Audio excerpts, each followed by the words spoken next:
सतगुरु की शरण में आके साधु लगन बिना बेकार। एक तरीके से ये मान लीजिएगा कि यदि किसी ने गुरु की शरण ले ली है और शरण लेने के उपरांत उसके अंदर वो लगन नहीं है, शुद्ध विचार नहीं है, श्रद्धा भाव नहीं है, तो ऐसे में उसका आना या ना आना एक ही समान होता है।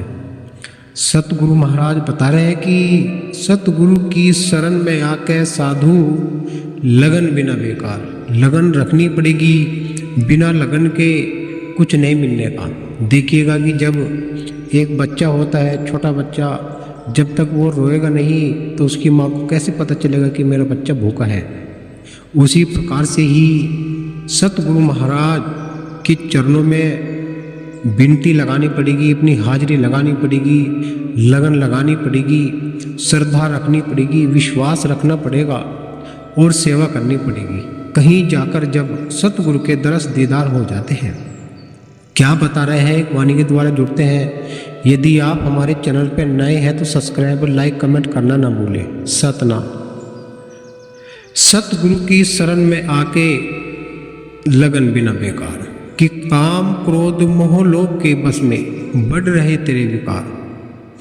सतगुरु महाराज बता रहे हैं कि हे भाई, तू काम क्रोध मोह लोभ के बस में इतना आगे बढ़ चुका है कि तू वहाँ से वापस हट जा, नहीं तो तुझको अंधकार में जाना पड़ेगा।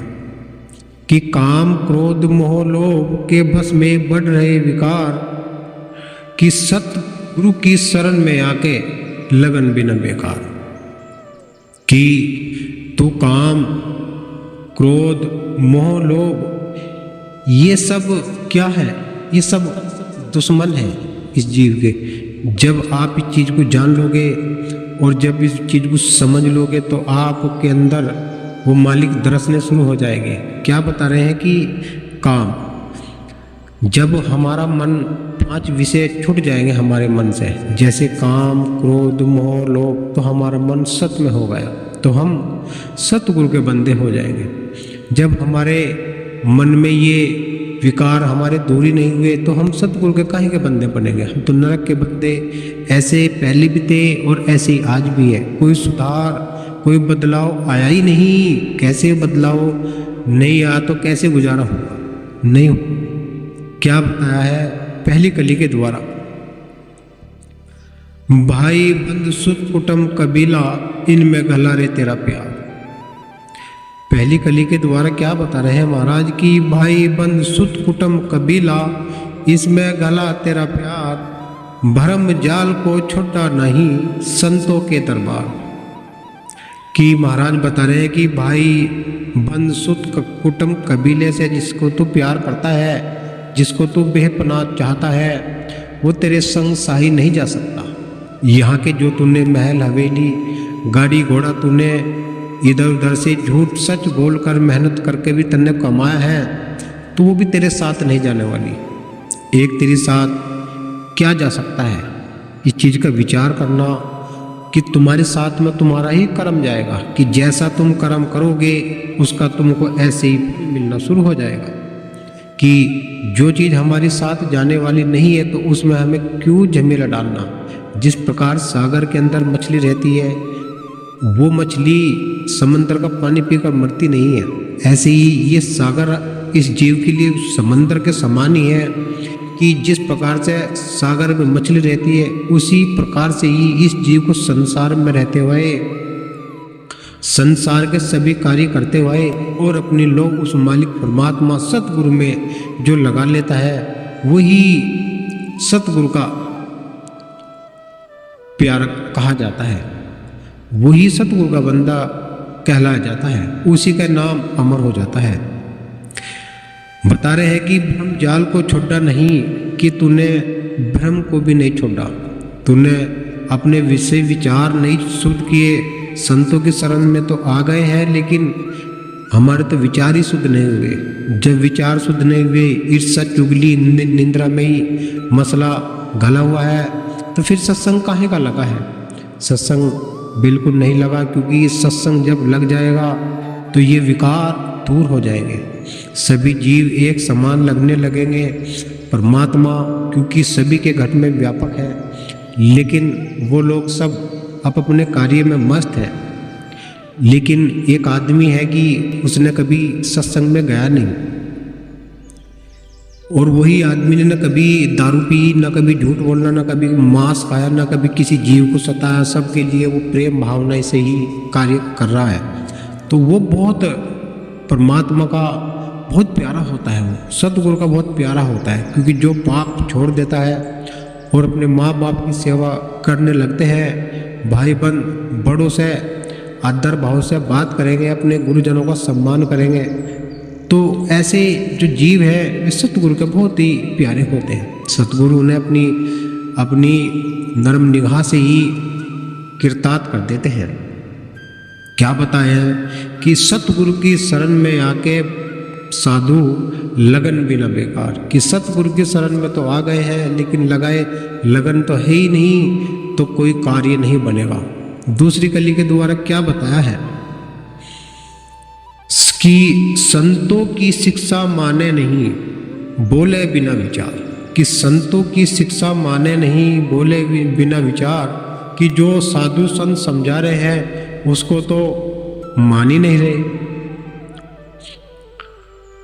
और बिना विचार के जिसका कोई मतलब नहीं बनता, किसको गाली देना, किसी को अव्यर्थ भाषा में बोलना, ऐसे साधु कभी ऐसे विचार नहीं किसको बताते। साधु तो बताते हैं कि संत जो बताते हैं वो कहते हैं कि सबसे प्रेम करो और सभी से ही नम्रपूर्वक संवाद करो, कि संतों की शिक्षा तो मानी नहीं और बोलते हैं अर्धगर्द बोलते हैं, तो उनको कोई सत्संग नहीं लगा है। कि संतों की शिक्षा माने नहीं बोले बिना विचार, पराई निंद्रा मान बढ़ाई, कहा है कि पराई निंद्रा मान बढ़ाई लेता फिरे उदार, कि तू पराई निंद्रा तू कर रहा है, संतों की तो तू बात माने नहीं रहा, उनकी शिक्षा तो तूने मानी नहीं है, और तू पराई निंद्रा मान बढ़ाई तू इसको उधार लेता फिर रहा है, कि भाई तू मान जा, तू अभी भी सुधर जा, ये चीज़ें तेरे लिए नहीं है। क्योंकि जब आप इन चीज़ों को त्याग दोगे तो आपके अंदर सत उपजना शुरू हो जाएगा, तो आप संतों की शिक्षा तभी तो मानोगे। संतों की शिक्षा वो जीव मानता है जो जीव संस्कारी आत्माएं होती है, जो जीव संस्कारी आत्माएं होती है वही संतों की शरण ग्रहण करती है, और पराई निंद्रा मान बढ़ाई से वे दूर हो जाते हैं। तभी उनका इस संसार के अंदर बहुत अच्छा कार्य चलते हैं, घर में सुख समृद्धि उनके आती है, और जन्म जन्म के उसके मैल धुल जाते हैं। क्या बताया कि संतों की शिक्षा माने नहीं बोले बिना विचार, पराई निंद्रा मान बढ़ाई लेता फिरता, कि सतगुरु की शरण में आके प्यारे लगन बिना बेकार, कि काम क्रोध मोह लोभ के बस में बढ़ रहे तेरे विकार, कि तू इन विकारों से दूर हो जा। जब तू इन विकारों से दूर हो जाएगा तो तेरे अंदर सत्संग आ जाएगा। क्या बताया तीसरी कली के द्वारा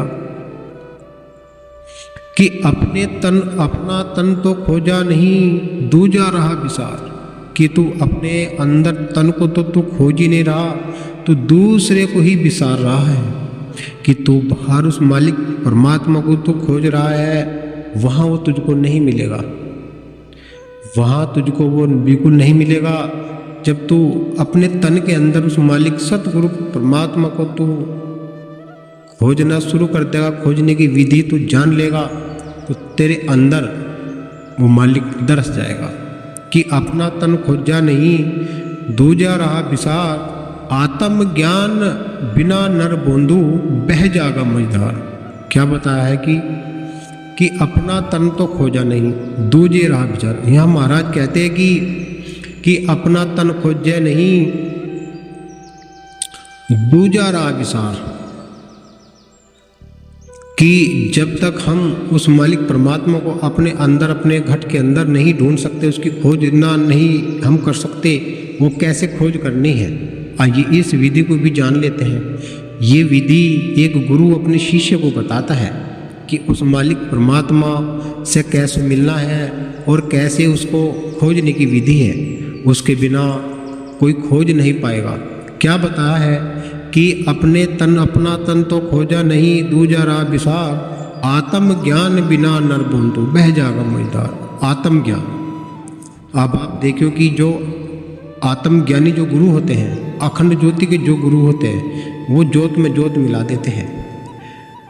गुरु तो इस संसार में 1 करोड़ बना लो, लेकिन उनका बनाने या ना बनाने से कोई लाभ नहीं है। जब तक कोई अखंड ज्योति का गुरु, जैसे सतगुरु रविदास महाराज, वे अखंड ज्योति के गुरु हैं, वे आत्मज्ञानी गुरु हैं, बिना देह अजर अमर अविनाशी, वही पूर्ण सतगुरु परमात्मा, वही इस जीव को इस बंधन से मुक्त कर सकते हैं, वही इस मैली आत्मा को श्वेत कर सकते हैं। उनका जो शब्द, उनका जो उपदेश होता है वो कोई भी कर सकता है। उनका जो उपदेश उनकी शरण में जो आता है और उनके उपदेश को मानता है और नियम पे आता है, एक सत्ता पे आता है, चेतन सत्ता को जागृत वो अपने अंदर कर लेगा तो उसी का ही सत्संग उसके अंदर घल जाएगा। इसको कहते हैं आत्मज्ञान। जो पूरा जो गुरु होता है, पूरे गुरु पार कर देंगे। जब आप इस देह से छुट्टी नहीं रहे तो क्या फायदा गुरु बनाने का। हमारे सतगुरु महाराज बताते हैं कि जो पूर्ण गुरु होते हैं वे इस देह से अलग कर देते हैं। अन्य क्या जरूरत पड़ती फिर गुरु बनाने की, जब हम शरीर से अलग ही नहीं होते। ऐसे ही सतगुरु महाराज बता रहे हैं कि आत्म ज्ञान बिना नर बूंदू बह जाएगा मझधार, कि तू इस प्रकार से मझधार में बह जाएगा जिस प्रकार एक समंदर में लहर आती है और वो सभी पेड़ पौधों को उड़ा कर ले जाती है। कि तू ऐसा बंजर देखने से पहले ही तू केवल अपने आप को सुधार ले। जिस प्रकार बाहर तूफान चलता है उसी प्रकार मन के अंदर बहुत उछाल कूद होती है, तो उसको शांत कर ले, मन को स्थिर कर ले। जब तेरा मन स्थिर हो जाएगा तो तुझको सच्चा ज्ञान होना शुरू हो जाएगा कि सत्संग में आके साधु लगन बिना बेकार, कि काम क्रोध मोह लोभ के बस में बढ़ रहे तेरे विकार, कि तू काम क्रोध मोह लोभ के बस में ही तू बह गया है। तू इनसे दूर हो जा। यदि तुझको पार उतरना है तो सभी से, सभी जीवों से प्रेम कर, सभी को ही स्नेह दे, सभी को आदर भाव दे और सेवा करनी शुरू कर दे। जब हम उस मालिक परमात्मा के बनाए हुए जीवों की सेवा करेंगे, कोई पशु पक्षी हो, जीव हो, जंतु हो, सभी पेड़ पौधे हो, जब सभी से ही हम स्नेह प्रेम भाव उनकी सेवा करेंगे तो कैसे हमें परमात्मा हमें अपने शरण में ले लेगा। क्या बताया है चौथी कली के द्वारा कि पर नारी पर धन निंद्रा करके हो जा अप्पे से बाहर। क्या बताया कि पर नारी पर धन, यदि किसी और की नारी को गलत भावना से देखते हैं, पर धन किसी दूसरे के धन पर निगाह गड़ा कर रखते हैं, निंद्रा एक दूसरे की चुगली निंद्रा करते हैं और आप से ही भार हो जाता है कि क्रोध करने में, एक दूसरे को पीटने में, मारने में, गाली गलौज करने में, अव्यर्थ भाषा में बात करने से। तो ये क्या है? ये एक पतन है। जब एक कमज़ोर व्यक्ति को गुस्सा आता है तो वो गुस्से में ऐसी छोटी छोटी हरकतें करता है जो कि उसके लिए बहुत ही नुकसानदायक होती है। इसीलिए समझना जरूरी है, जो बलशाली व्यक्ति होते हैं उनमें इस क्रोध को शांत करने की सामर्थ्य होती है, उनको वो विष पीने की सामर्थ्य होती है। जब क्रोध का विष भी झेलने की सामर्थ्य नहीं है तो कोई फायदा नहीं है कि यदि किसी ने एक उंगली उठाई तो बिलक उठी, तो समझ लो को कौन सा ज्ञान है तुम्हारे पास। समझना चाहिए कि पर नारी पर धन निंद्रा करके हो जा अप्पे से बाहर, दो खानी में फिरेगा भटकता, कभी अंदर कभी बाहर। दो खानी नहीं है, चार खानी बताई है। ये दो खानी जो महत्वपूर्ण है केवल उसी का ही जिक्र है, अन्यथा चार खानी है।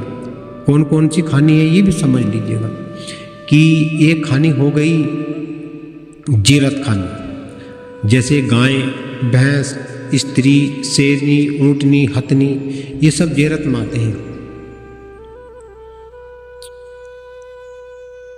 इंसान एक हो गया अंडज खानी, कि जैसे सांप, मुर्गा, ये सब अंडे से उत्पत्ति होती है। तीसरी जो खानी है वो गुंडज खानी, जैसे गेहूं, कनक, बाजरा, ये खानी ये हो गई। एक खानी हो गई उपजत खानी, जैसे गंदी नाली में कीड़ा हो जाता है, नाले में कीड़ा हो जाता है, भैंस के जूं हो जाती है, इंसानों को जूं हो जाती है और सिरके में कीड़े हो जाते हैं, इसको कहते हैं उपजत खानी। तो इनमें सबसे जो महत्वपूर्ण खानी है ये आप जान लो कि दो खानी में फिरेगा भटकता, एक अंडत एक जेरत, कि यदि तुझको सुधर नहीं है तो तू ढंग में सुधर। कि इन चारों खानी को आप समझ लीजिएगा कि ये चार खानी से यदि बचना है तो गुरु की शरण तो लेनी पड़ेगी। कहा है कि पर नारी पर धन निंद्रा करके हो जा पैसे बाहर, दो खानी में फिरेगा भटकता कभी अंदर कभी बाहर। कि सतगुरु की शरण में आके साधु लगन बिना बेकार, कि काम क्रोध मोह लोभ के बस में बढ़ रहे तेरे विकार। लास्ट कली में क्या बता दिया है गौर माना संगत जी, कही समनदास समझ अपने को देख नजर निहार। कही समनदास क्या बता रहे हैं समनदास महाराज, कि कही समनदास समझ अपने को देखो नजर निहार, मेहता दास कर भजन सतगुरु का हो जगह बेड़ा पार। सतगुरु समनदास महाराज बता रहे हैं कि कहीं समनदास अपने को देखो नजर निहार, कि तू स्वयं अपने आप को देख ले, विचार कर ले। जब तू अपने आप को देख लेगा, विचार कर लेगा तो तेरे अंदर वही शक्ति प्रकट हो जाएगी। कि कहीं समनदास समझ अपने को देख नजर निहार, मेहता दास कर भजन सतगुरु का हो जगह बेड़ा पार। कि सतगुरु की शरण में आके साधु लगन बिना बेकार, कि जब सत्संग में आ गया है तो थोड़ी सी भाई लगन लगा ले, तेरा बेड़ा पार हो जाएगा। कि काम क्रोध मोह लोभ के बस में तेरे बढ़ रहे विकार, कि तू इन विकारों को छोड़ दे। बाहर तेरे दुश्मन नहीं, दुश्मन तो तेरे अंदर बैठे हैं जो तुझको क्रोध करने को विवश करते हैं, क्रोध करने को विवश करते हैं, लालच करने को विवश करते हैं, निंद्रा करने को विवश करते हैं। तो उन दुश्मनों से सावधान चेतन हो जा भाई, तुझको संभालना पड़ेगा, जब भी तुझको सतगुरु का सत्संग मिल सकता है। अभी आप जो वाणी सुन रहे थे ये महाराज मेहतादास जी महाराज जी की लिखी हुई वाणी है, जो सतगुरु समनदास महाराज के सर्वप्रथम और सबसे बड़े शिष्य में से ही वे एक है। गुरु रविदास मिशन के वे उपाध्यक्ष हैं। बोलिए साधु सतनाम।